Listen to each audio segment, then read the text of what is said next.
Okay, hello my darlings, it's Michaela. So this is like, I'm gonna do it. This is a B version versus not do it at all regarding making a video.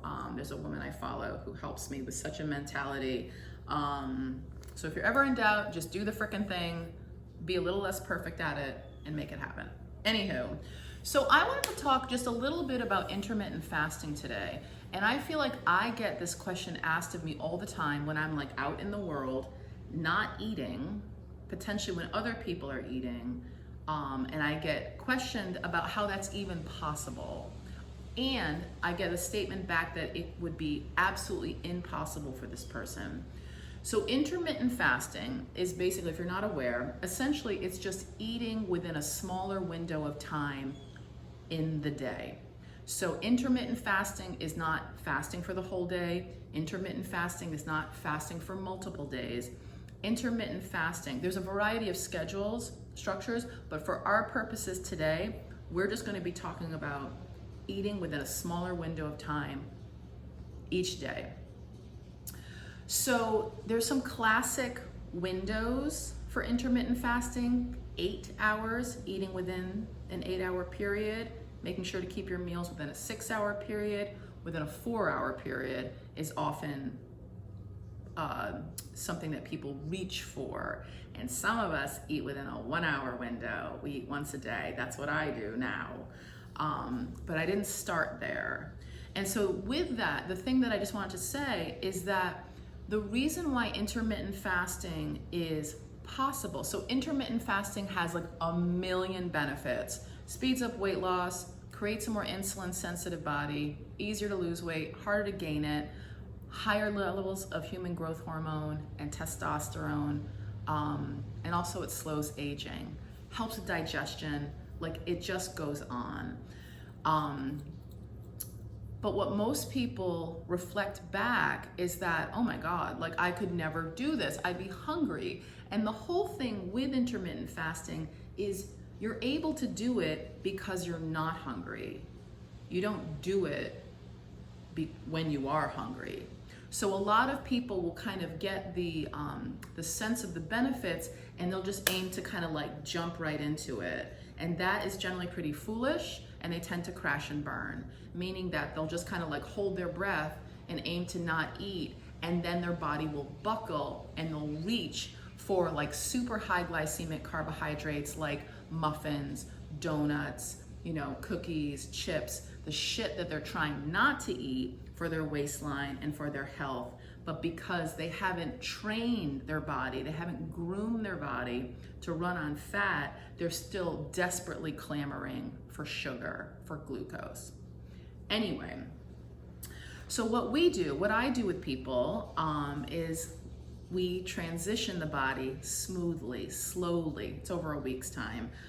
Should you wish to know more about that or the 5 parts of fat burning, please check out the link in the description below this video.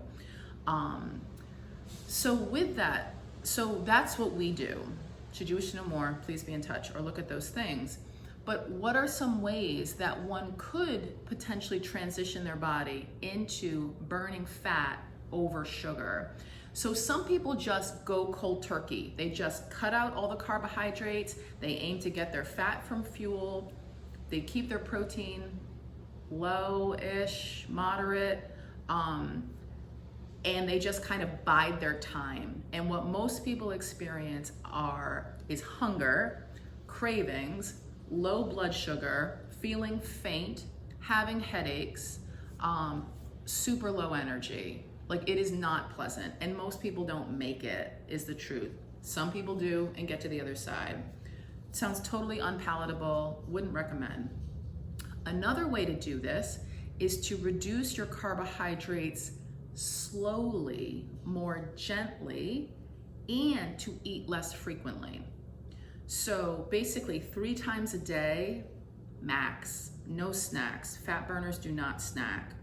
And so basically, if you started to reduce your carbohydrates to a degree and you aim to eat less frequently, that would reduce the amount of sugar, of glucose that your body is calling for. because when we feed ourselves often, we're reinforcing this small reservoir of fuel that we have access to. Glucose comes in this teeny tiny little offering in our bloodstream that goes low, that makes us bottom out mentally. Then we need to eat something quickly to replenish those stores. Fat is something that is in unlimited supply, and then additionally, molecule to molecule, glucose to fat or triglyceride has like 16 times more energy. So it's like, you have this unlimited reserve, and then molecule to molecule, this gives you 16 times more energy than the same size of the other type of fuel, fat to sugar, okay? Additionally, where are we? So a way to help yourself transition into intermittent fasting if you wanted to go this alone, okay? Basically, reducing carbohydrates slowly, gently, not going cold turkey, and then reducing the frequency of which you eat.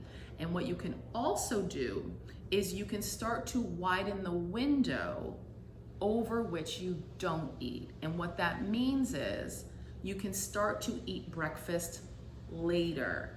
You can start to potentially not eat breakfast and eat lunch when you next get hungry.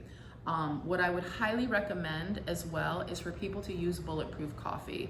I should attach a video about that or a podcast in the description as well.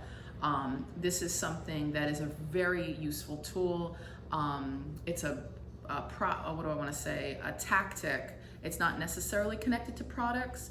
It's a recipe really, but there's a particular oil that's awesome that fat burners use, brain octane oil, and that's something that just rocks, period. If you need any questions, please be in touch. Anyway, so that can be a way to start to widen this non-feeding window and shorten the feeding window. And so that's what we do in Fat Burning Pro and Fat Burning Mastery. We groom the body to be more fat adapted, to be more metabolically flexible, which means that it's running on fat. It can run on sugar, should it need to fight or flee, but in general, we're running on fat. And so at any rate, that slow transition enables that, what we do in the first week. And then we start to use Bulletproof Coffee, and then we eat less frequently. Fat burners that I work with from the start eat twice a day. So at any rate, so if you have any curiosity with intermittent fasting, if it's caught your attention, for good reason, it is such a smart move for your body in terms of your waistline and your health. It makes the day so much easier. It saves time, it saves money. And then truth be told, when you're facing something that's like, oh man, I love brownies. There's like, plates in front of me, and I don't really want to eat that today. We also have things called Carb Feast. Should you wish to know more about Fat Burning Pro, please check it out on MichaelaFolks.com. But at any rate, it's so freeing to not feel hungry and to not have cravings. And that's what being in a fat burning mode enables. And that's what intermittent fasting also enables, for you to be selective, for you to be deliberate about when you're eating. We do get hungry, but it's like we can go a long ass time without food, okay?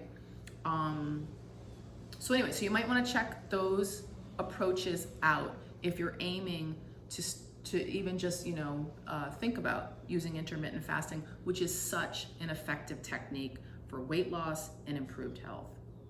Okay, so that's it. I hope that was useful. Please be in touch for any reason. Please check out the 5 parts of fat burning if you are curious. Please check out more on MichaelaFolks.com if you're curious about a program that basically gets the body into a fat burning mode and sets you up to do intermittent fasting like week 2 comfortably. One thing I feel very proud about is that I am committed to people to not be hungry. Like, this is an approach to weight loss and health that does not require one to be uncomfortable. There's a little bit of transition in week number 1, but it's like no one ever goes hungry, and you don't have to, okay? So if you feel like weight loss is just this like uphill battle where you're gonna feel like you're suffering or you're deprived all the time, it does not have to be that way. And fat burning can totally enable a completely different reality and like more of a lasting result. Okay, that's it. Love to all. Be in touch for any reason. Thank you for your attention, and until next time.